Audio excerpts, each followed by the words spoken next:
तो मेरे प्यारे बच्चों, एक बार फिर से आप सभी का आपके अपने YouTube चैनल इंडिया ब्लॉग के इस नए YouTube चैनल पर स्वागत है। तो प्यारे बच्चों, बहुत ही धमाकेदार एक बार फिर से आप सभी के ये इंडिया ब्लॉग चैनल पर बहुत बहुत स्वागत है। और सभी बच्चे इस चैनल से जुड़ जाएं, क्योंकि ये एक नया चैनल मैंने बनाया है आप लोगों के लिए। ठीक है, और हमारे दो चैनल पहले से हैं, जिसका नाम है एसकेएम स्टडी और सब्जेक्ट स्टडी। अगर आपको स्टडी मटेरियल 2023 के एग्ज़ाम में अच्छा नंबर ले आना है, यानी हर सब्जेक्ट में 90 प्लस ले आना है, तो अगर इस कोर्स को आप परचेज कर लेते हैं तो आपको बहुत ही अच्छा नंबर मिलने वाला है।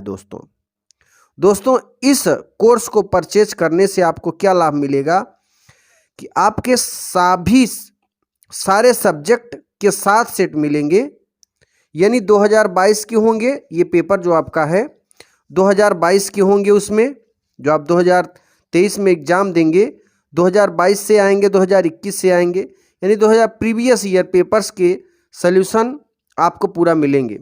अगर इन पेपरों को सॉल्व कर लेते हैं तो निश्चित रूप से आपको अच्छी सफलता मिलने वाली है, क्योंकि ज़्यादा से ज़्यादा क्वेश्चन आप जानते हैं कि प्रीवियस ईयर पेपर से आता है। तो दोस्तों, आपको अगर एक सब्जेक्ट लेना, हिंदी का लेना है, तो 21 रुपये पे करना पड़ेगा। 7 सेट आपको मिलेंगे, ठीक। और अगर आपको एक सब्जेक्ट का 7 सेट मिलेगा, अगर आप पाँचों सब्जेक्ट लेना चाहते हैं तो आपको 35 सेट मिलेगा। आपको पे करना होगा 105 रुपये, ठीक। 105 रुपये में आप पे करेंगे। आपको पूरा व्हाट्सअप नंबर पर, इस हमारे व्हाट्सअप नंबर, इससे संपर्क करिए। कोई भी डाउट हो कॉल करके पूछ लीजिए, सारा डाउट आपका दूर किया जाएगा, ठीक है, इस कोर्स को परचेज करने में। और ये सभी प्रीवियस ईयर क्वेश्चन हैं, इनको अगर आप तैयार कर लेते हैं तो एग्ज़ाम में आपको बहुत ज़्यादा हेल्प मिलने वाली है। बहुत ही कम कास्ट है दोस्तों।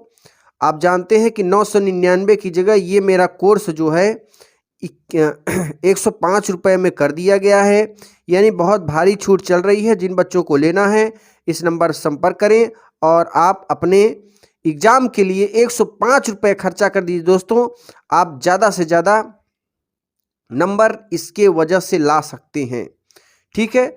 तो सभी बच्चे इस कोर्स को अगर परचेज करना चाहें तो इस नंबर से संपर्क कर सकते हैं। और आपके बोर्ड की कॉपी में ही ये सारी चीज़ें मिलेंगी।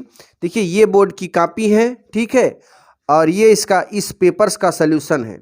यानी एक मॉडल पेपर अभी मैंने दिया है, बट आपको प्रीवियस ईयर 2022 का सल्यूशन मिलेगा, साथ ही साथ यूपीएमएसपी का भी उसमें मिल जाएगा, ठीक है। देखिए, इसका पूरा सल्यूशन इस बोर्ड की कॉपी में किया गया है, ये आप देख रहे हैं, ठीक है। ये बोर्ड की कॉपी है, इसी में पूरा सल्यूशन किया हुआ है। तो जो बच्चे परचेज करना चाहते हैं इस चैनल से जुड़ जाएं, इस नए चैनल को सब्सक्राइब कर लें, ठीक है। अब देखिए, अब आप बोर्ड में बैठेंगे प्यारे बच्चों, तो इस तरीके से आपको बोर्ड कॉपी मिलेगी। और बोर्ड की कॉपी को कैसे भरना है वो हम भर के आपको दिखा देते हैं। देखिए, एक ऑलरेडी मैंने भर के रखा हुआ है यहाँ पे।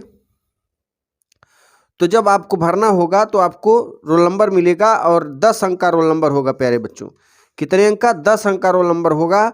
तो 10 अंक का रोल नंबर आपको इस तरीके से भर देना है। आप पेन से भरेंगे, बट यहाँ कंप्यूटर से मैंने भरा हुआ है, ठीक। तो अब शब्दों में कैसे ये तो अंकों में हो गया, यहाँ पे शब्दों में कैसे लिखना है, तो यहाँ लिखना है 2 3, देख रहे हैं ना, 2 लिखना है, फिर 3 लिखना है शब्दों में, फिर 2 5 2 3। करोड़ अरब हज़ार में नहीं लिखना है, याद रखना, नहीं गलती हो जाएगी तो आपकी कॉपी नहीं जचेगी। फिर यहाँ पे विषय जो भी होगा, फिजिक्स है, भौतिक विज्ञान है तो भौतिक विज्ञान लिखना, रसायन विज्ञान है तो रसायन विज्ञान, सामान्य हिंदी है तो सामान्य हिंदी, जो भी आपका विषय हो वो यहाँ पे डाल देना। लेकिन एक चीज़ आपको सभी कॉपियों में यहाँ पर केवल प्रश्न पत्र लिखना है, क्योंकि हर विषय में केवल एक ही पेपर होता है, इसलिए आपको केवल प्रश्न पत्र ही यहाँ पे लिखना है, ठीक है दोस्तों।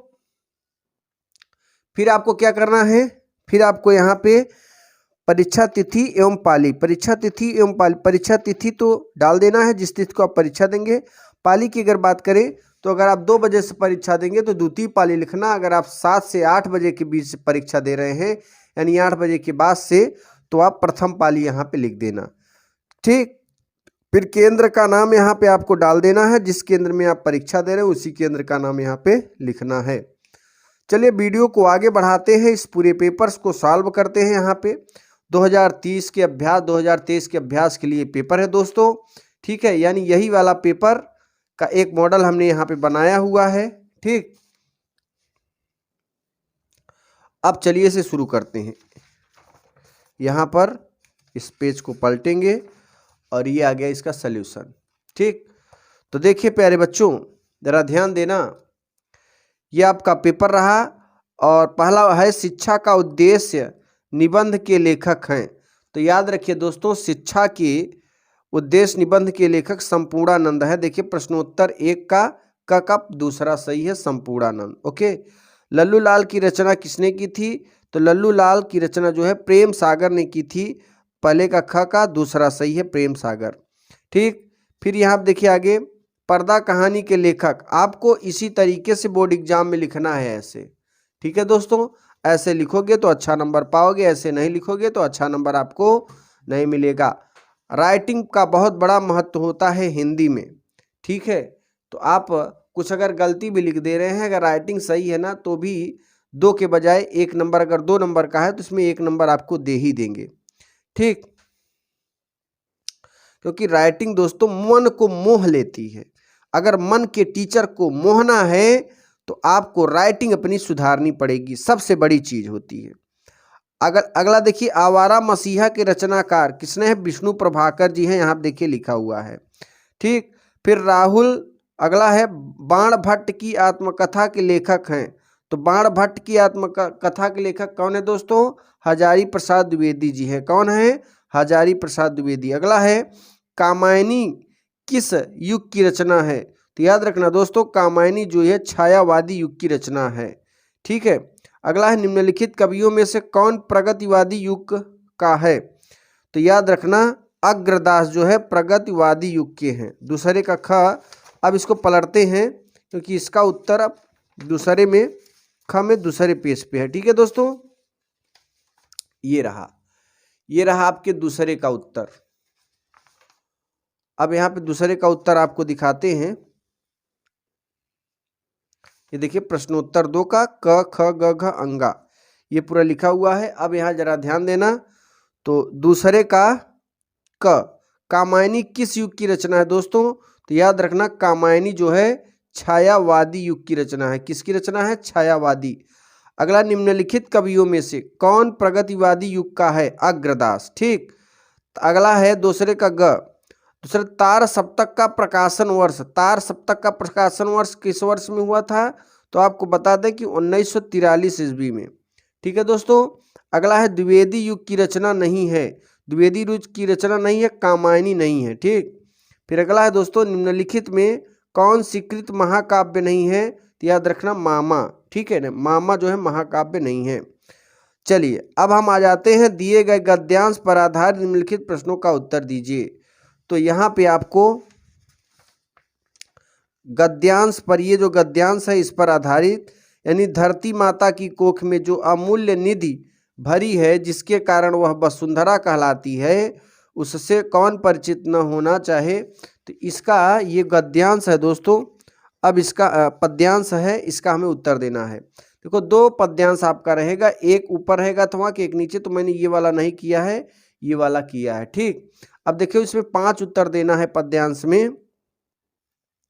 पहला, उपर्युक्त गद्यांश का संदर्भ लिखिए। तो ये गद्यांश का संदर्भ यहाँ पे लिखा हुआ है कि प्रस्तुत गद्य, जरा ध्यान देना, प्रस्तुत गद्यावरण हमारी पाठ्य पुस्तक के गद्य भाग में संकलित एवं भारतीय संस्कृत के अध्येता डॉक्टर वासुदेव शरण अग्रवाल द्वारा लिखित राष्ट्र का स्वरूप, राष्ट्र का स्वरूप शीर्षक निबंध से अवतरित है, ठीक। अगला है दोस्तों इसी में कि धरती वसुंधरा क्यों कहलाती है? तो यहाँ देखिए, पृथ्वी को वसुंधरा इसलिए कहा जाता है क्योंकि पृथ्वी में विभिन्न प्रकार की मूल्यवान निधियां भरी हुई हैं, ठीक। अगला है दोस्तों, रेखांकित अंश की व्याख्या कीजिए। तो रेखांकित अंश की व्याख्या में विद्वान लेखक ने कहा कि रेखांकित अंश का मतलब है कि यहाँ देखो रेखांकित आपको दिखा देते हैं। देखो ये गद्यांश है ना, इस गद्यांश में जो है यहाँ से लेकर यहाँ तक रेखांकित है, तो इसकी व्याख्या यहाँ पे किया गया है। तीसरा नंबर, ठीक, तीसरा नंबर यहाँ पे किया गया है व्याख्या। विद्वान लेखक ने कहा कि धरती माता की कोख में अमूल्य रत्न भरे पड़े हैं, इन्हीं रत्नों के कारण पृथ्वी का एक नाम वसुंधरा भी है, से हमारा प्रगाढ़ परिचित होना ही चाहिए। ठीक है दोस्तों, अब देखिए आगे, दिन रात। अगला है, पृथ्वी की देह को किसने सजाया है? जरा ध्यान देना, पृथ्वी की देह को किसने सजाया दोस्तों? तो यहाँ पर देखिए, दिन रात बहने वाली नदियों ने पहाड़ों को पीस पीस कर अगणित प्रकार की मिट्टियों से पृथ्वी की देह को सजाया है। अब देखिए पांचवा, भावी आर्थिक अभ्युदय हेतु हमें क्या करना चाहिए? तो हमारी भावी आर्थिक विकास की दृष्टि से यह जांच पड़ताल आवश्यक है कि पृथ्वी के गर्भ में स्थित बहुमूल्य रत्न, धातुएं, खनिज पदार्थ, अन्य फल, जल और इसी प्रकार की अनेक अनमोल वस्तुएं जिन्हें धरती बिछाए रखती है। ठीक, चलिए ये तो आपका क्लियर होता है यहाँ पे गद्यांश। अब हम आ जाते हैं चौथे में, पद्यांश की ओर बढ़ेंगे। ठीक है, चलिए इस पेज को पलटेंगे मेरे प्यारे बच्चों।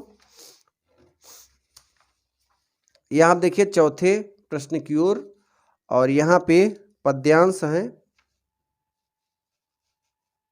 ये रहा।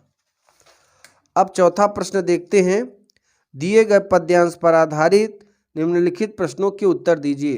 देखिए दो पद्यांश होते हैं आपके एग्जाम में, एक तो ये होता है, एक अथवा होता है, अथवा के नीचे, तो चाहे ऊपर वाला करिए चाहे नीचे वाला अथवा के, तो मैंने अथवा के नीचे ही वाला ही किया है दोस्तों। यहाँ पे लज्जाशील पथिक महिला जो कहीं दृष्टि आए, होने देना विकृत वसना तो न तू सुंदरी।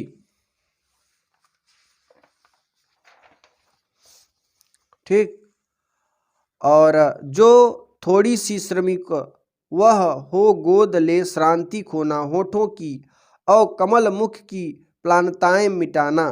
ठीक, ये रहा आपका गद्यांश, और पद्यांश है यहाँ से यहाँ तक भी है, तो रेखांकित कहाँ से कहाँ तक? यहाँ से यहाँ तक, याद रखना। ठीक, अब देखो इस पद्यांश में आपको क्या करना है दोस्तों, आपको 5 उत्तर देना है, उपर्युक्त पद्यांश का संदर्भ लिखना है। देखो इसका संदर्भ क्या है? प्रस्तुत पद्य हमारी महाकवि अयोध्या सिंह उपाध्याय हरियोध्य द्वारा रचित प्रिय प्रवास से हमारी पाठ्य पुस्तक के पद्य भाग में संकलित पवन उद्युतिका शीर्षक काव्यांश से उद्धृत है। ठीक है, अब तीसरा नंबर देखिए, रेखांकित अंश की व्याख्या, यानी ये जो रेखांकित भाग आप देख रहे हैं यहाँ से यहाँ तक, इसकी व्याख्या की गई है। क्या की गई है? वह थोड़ी सी भी थकी दिखाई दे तो उसे गोद में लेकर, अर्थात उसे चारों ओर से घेर कर उसकी थकान मिटा देना, जिससे कि उसके सूखे होंठ और मुरझाए हुए कमल सदृश मुख प्रफुल्लित तो उठे। ठीक, अब देखिए तीसरा नंबर, राधा लज्जाशील पथिक महिला के विषय में क्या कहना चाहती है? जरा ध्यान देना दोस्तों, यदि मुझे मार्ग में कोई लज्जवंती स्त्री दिखाई पड़े तो इतने वेग से न बहना कि उसके वस्त्र उड़कर अस्त व्यस्त हो जाएं और उसका शरीर उखड़ जाए। ठीक है, अब देखिए आगे, अगला है चौथा नंबर, होठों की और कमल मुख में अलंकार बताइए। तो देखो दोस्तों, होठों में रूपक अलंकार और कमल मुख में उपमा अलंकार है। ठीक, ये रहा आपके चौथे के चारों आंसर। अब पांचवा आंसर देखते हैं चौथे का। जरा ध्यान देना दोस्तों, चौथे का पांचवा आंसर, अगर आप इसका PDF लेना चाहते हैं तो हमारे सब्जेक्ट स्टडी, ध्यान देना दोस्तों, सब्जेक्ट स्टडी टेलीग्राम,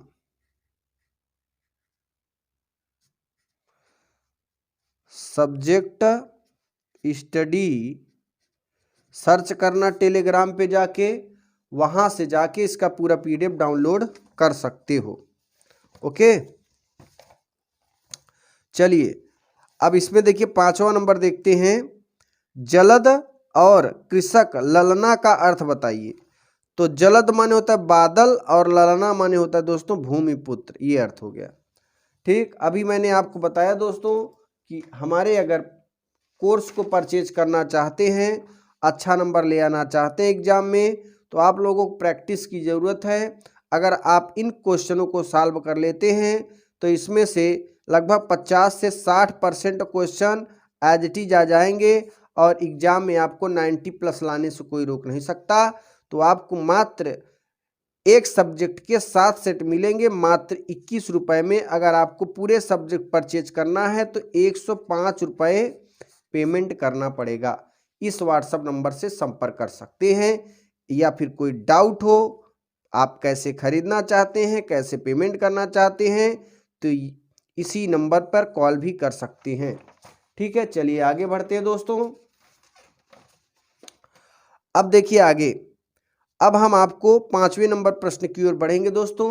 5वां नंबर हमारा प्रश्न है, निम्नलिखित में किसी एक लेखक का साहित्य परिचय देते हुए उनकी प्रमुख रचना का उल्लेख कीजिए। शब्द सीमा अधिकतम 80 है। दोस्तों शब्द सीमा मतलब 80 वर्ड में लिखना, कम से कम 1.5 से 2 पेज में आपको इसे लिखना है। ठीक, एक भी पेज अगर बढ़िया अक्षर बैठा के लिखा है तो भी चलेगा। तो देखो मैंने 5वें का क का जो है तीसरा नंबर वासुदेव शरण अग्रवाल का लेखक का जीवन परिचय यहाँ पे लिखा हुआ है। ठीक, इस तरीके से आप इसका स्क्रीनशॉट लें।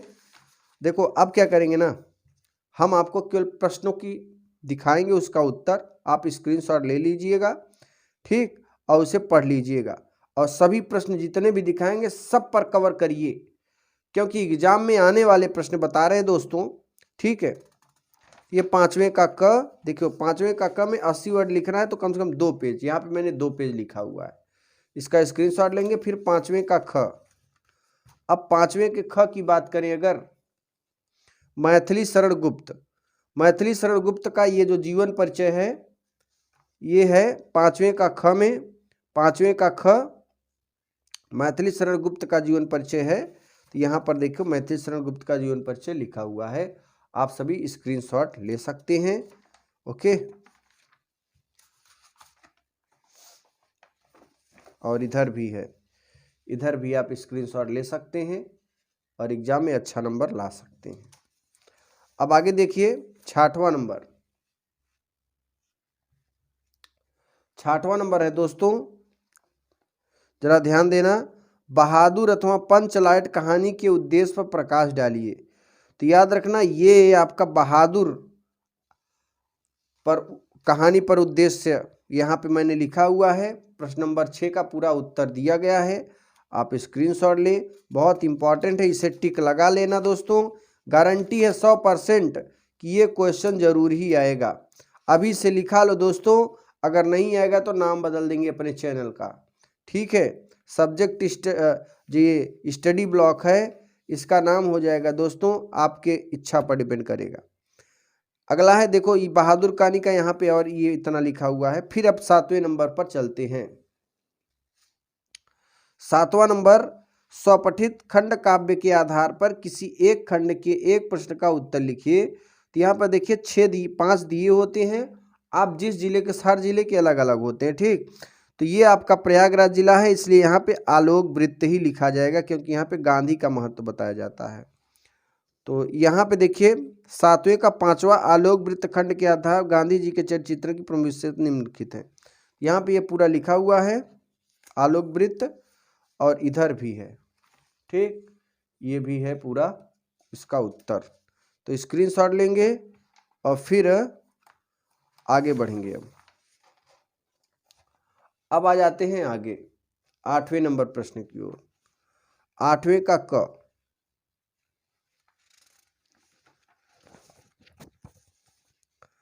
आठवें के क में जरा ध्यान देना, महामना विद्वान वक्ता धार्मिकों ने नेता पट पत्र कारिस चासीत परमस्त सर्वोच्च गुण, मतलब इसका क्या करना है, संदर्भ लिखना है और अनुवाद करना है।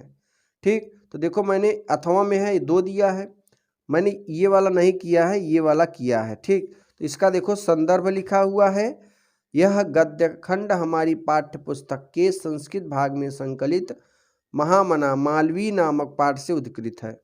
ये संदर्भ है और ये इसका पूरा उत्तर लिखा हुआ है, आप स्क्रीनशॉट ले सकते हैं।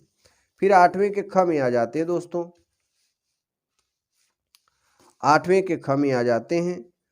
करा दिए गए पद्यांश में किसी एक का संदर्भ हिंदी में अनुवाद कीजिए। तो अथवा में किया है, तो यहाँ पे देखो मैंने ये वाला किया, नमे रोचते भद्रवम, मतलब इसका नहीं किया है, ठीक, याद रखना इसका किया है। तो 8वें का ख का ये पूरा संदर्भ लिखा हुआ है। प्रस्तुत पद्यांश हमारी पाठ्य पुस्तक के संस्कृत भाग में संकलित जातक कथा नामक पाठ के उल्लूक जातक शीर्षक से उद्धृत है।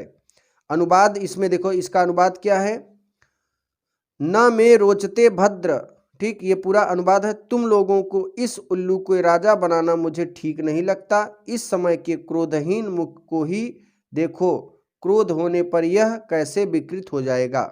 ठीक, अब चलिए 9वां क्वेश्चन, 9वां पे चलते हैं। निम्नलिखित मुहावरे में किसी एक का अर्थ लिखकर वाक्य में प्रयोग कीजिए। तो यहाँ पे देखिए, दाल में काला होना, दाल में काला होने का यहाँ पे मुहावरा लिखा हुआ है। दाल में काला हो, तुम रात भर सड़कों पर इधर से उधर घूमते रहो, जरूर कुछ दाल में काला है। ठीक, चलिए अब आगे बढ़ेंगे दोस्तों। अब आगे बढ़ेंगे, आगे 10 का क देखते हैं, जरा ध्यान देना। 10 का क, निम्नलिखित शब्दों के संधि विच्छेद के सही विकल्प का चयन कीजिए। तथापि का संधि विच्छेद क्या है, तथा धन अपि। देखो 10 का क पहला बी सही है, ठीक, तथा धन अपि, यानी सारा उत्तर आप स्क्रीनशॉट ले लीजिए, बाकायदे हम यहाँ पे समझा देते हैं। ठीक, आप 10 के क का पूरा स्क्रीनशॉट ले लें, 10 के ख का स्क्रीनशॉट ले लें, ठीक, बाकायदे हम यहाँ पे दिखा दे रहे हैं आपको जो भी इसका उत्तर होगा। ठीक, चलिए अब देखिए यहाँ पे आ जाते हैं। परमेश्वर का संधि विच्छेद क्या होता है दोस्तों, तो दूसरे का सी सही है, परम धन ईश्वर। गायकः का संधि विच्छेद होता है गय धन अकह। ठीक है, अब देखिए आगे, दिए गए निम्नलिखित शब्दों में विभक्ति और वचन लिखिए। तो यहाँ पर है आत्मनः में विभक्ति और वचन बताइए। तो आत्मनः में है षष्ठी विभक्ति एक वचन। ठीक है दोस्तों, षष्ठी विभक्ति एक वचन है, यानी इस पहले का ऐसा ही है। नामनान में विभक्ति और वचन बताइए। तो नामनान में षष्ठी विभक्ति बहुवचन है। ठीक, इसका उत्तर देखो, पहले ख का यानी 10 के ख का पहला दूसरा का उत्तर यहाँ पे लिखा हुआ है, स्क्रीनशॉट ले सकते हैं। फिर आ जाते हैं 11 नंबर में। प्यारे बच्चों 11 नंबर में चलेंगे अब, 11 का क। ठीक है, ध्यान देना। 11 का क है, निम्नलिखित शब्द युग्मों का सही अर्थ चयन करके लिखिए। तो वसन व्यसन, वसन व्यसन का संधि विच्छेद वस्त्र और आदत। ठीक है, वस्त्र और आदत, 11 का क ये वस्त्र और आदत। ठीक, देखो 11 का क का दोनों है, पहला दूसरा, 11 का ख का है यहाँ पे, 11 के ग के पहले दूसरे उत्तर है। स्क्रीनशॉट ले ले, बाकायदे हम इस पेपर में जो है समझा दे रहे हैं। ठीक, अब देखिए, निम्नलिखित में से किसी एक शब्द के दो अर्थ लिखिए। तो अंबर, अंबर का देखिए 11 का ख, 11 का ख, अंबर का अर्थ क्या है, आकाश नभ अनंत। ठीक है दोस्तों, 11 के ग की अगर बात करें, 11 में ग, निम्नलिखित वाक्यांशों के लिए एक शब्द का चयन करके लिखिए। प्रत्यक्ष, प्रत्यक्ष यहाँ पे देखो लिखा हुआ है। ठीक, जो आंखों के सामने हो वो क्या है दोस्तों, प्रत्यक्ष होता है। जानने की इच्छा रखने वाला जिज्ञासु होता है। ठीक, घ नंबर, निम्नलिखित में से किसी दो वाक्यों को शुद्ध करके लिखिए। तो यहाँ पे तुम तो कुर्सी पर बैठे हैं, यहाँ पे लिखिए, इसका सही शब्द क्या होगा, तुम तो कुर्सी पर बैठे हो। ठीक, और इस सरोवर में अनेकों कमल है। देखो यहाँ पे अनेक शब्द लगाना है, अनेकों नहीं।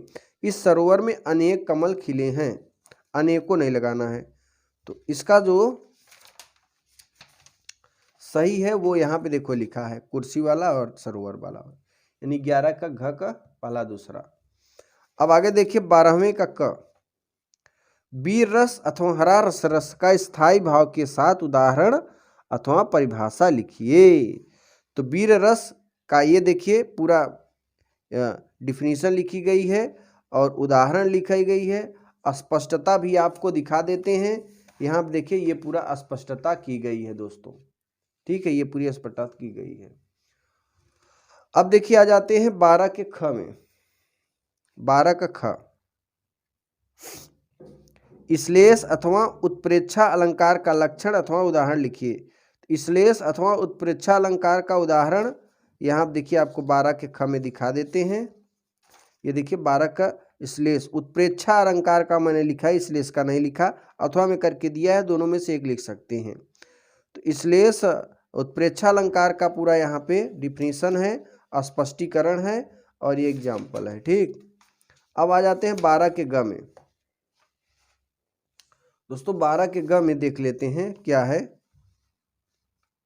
दोहा अथवा सोरठा छंद का, तो चाहे दोहा का लिख दो चाहे सोरठा का लिख दो उदाहरण सहित। तो यहाँ देखिए दोहा का लिखा हुआ है मात्रा सहित पूरा, कितनी मात्राएं हैं, ठीक। मेरी भाव बाधा हरो राधा नगरी 100, इसमें कितनी मात्रा है, 24 मात्राएं हैं, ठीक। अब आ जाते हैं 13 में। 13 में है बैंक में खाता खोलने के लिए बैंक प्रबंधकों को आवेदन पत्र प्रार्थना पत्र लिखिए। तो यहाँ देखिए बैंक के लिए पूरा प्रार्थना पत्र लिखा गया है, आप स्क्रीनशॉट लेके इस तरीके से लिख सकते हैं। चलिए अब आगे लास्ट क्वेश्चन है, निम्नलिखित विषय में से किसी एक पर अपनी भाषा शैली निबंध लिखिए। तो यहाँ पर वृक्षारोपण का महत्व क्या है, पूरा देखिए वृक्षारोपण का महत्व क्या है, पूरा यहाँ पे लिखा हुआ है दोस्तों, ठीक। देखिए वृक्षारोपण का महत्व क्या होता है, ये सारी चीज़ यहाँ पे लिखी गई हैं, आप स्क्रीनशॉट इसे ले सकते हैं और इधर भी पूरा लिखा गया है। तो दोस्तों इस तरीके से ये पूरा पेपर सॉल्व किया गया है। अगर आप हमारे कोर्स को परचेज करना चाहते हैं तो इस नंबर से संपर्क कर लें, आपको गारंटी है कि 90% हर सब्जेक्ट आप परचेज कर लेंगे 105 रुपये में, तो आपको 90 रुपये देने पड़ेंगे, ठीक है। तो दोस्तों अगले वीडियो में आपसे फिर मिलते हैं, तब तक के लिए जय हिंद, जय भारत, वंदे मातरम।